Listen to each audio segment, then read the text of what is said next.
Hello everybody, good morning. It's a bit of a race against time here with this weather threatening to disintegrate above my head, but that's fine, you know.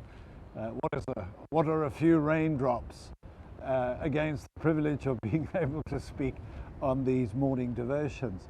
Some of us think, in fact a lot of us think, that the early Christians really were the kind of people that managed to get the gospel together in terms of their daily practice as communities of Christians, that they are the ideal. If we really want to know how we should run our churches today, we should look at the early church or the early Christians. Well, that's not always the case.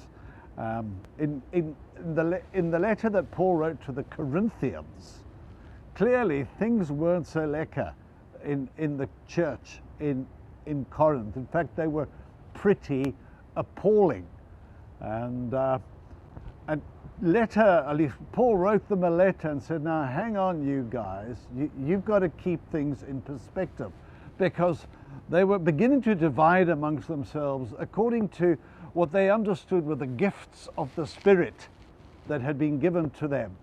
And there were some spectacular gifts like speaking in tongues and prophecy, and a few people had that gift, and there were others who were very ordinary, just people who had the gift of service and got on with their lives in terms of Christian service.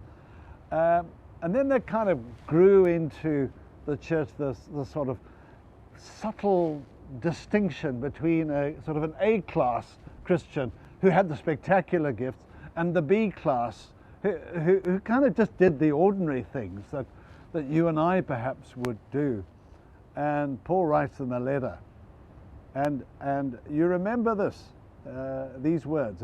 They're words that we often hear at weddings. At least we used to hear them at weddings, or sometimes a bride says to me, oh, I want that wonderful passage on love by William Shakespeare. And I said, well, I'm not familiar with the great passage on love by William Shakespeare, unless it is his poem, Shall I Compare Thee to a Summer's Day? But I don't think that's what they want. They're all thinking of 1 Corinthians 13, which, as we know, was written by Paul.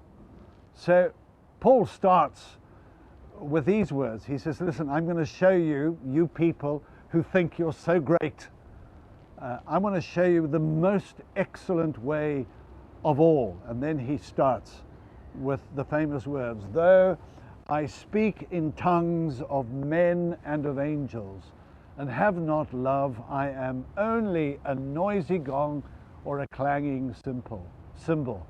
If I have the gift of prophecy and can understand all mysteries and all knowledge, and if I have the faith that can move mountains and have not love, I am nothing. If I give away all that I possess and surrender my body to the flames, I gain nothing. Hear that? We can have all the talent in the world. We can exercise all the spectacular gifts of the Spirit. But if there is no love in our hearts, then what is the point of it all? And Paul goes on to speak, love is patient, love is kind, it is not arrogant, it is not proud, it is not boastful, it is not rude, it doesn't remember wrongs, and he goes on and he says love never fails. Remember, at the end of the day, the only credible thing about the genuineness of our Christianity, our faith, is our capacity to love. You remember that song? Or maybe you don't remember the song because it's not sung in the Sound of Music movie, Julie Andrews and Christopher Plummer. A bell is no bell till you ring it, and a song is no song till you sing it. And love in your heart wasn't put there to stay. Love isn't love till you give it away. Now think of that.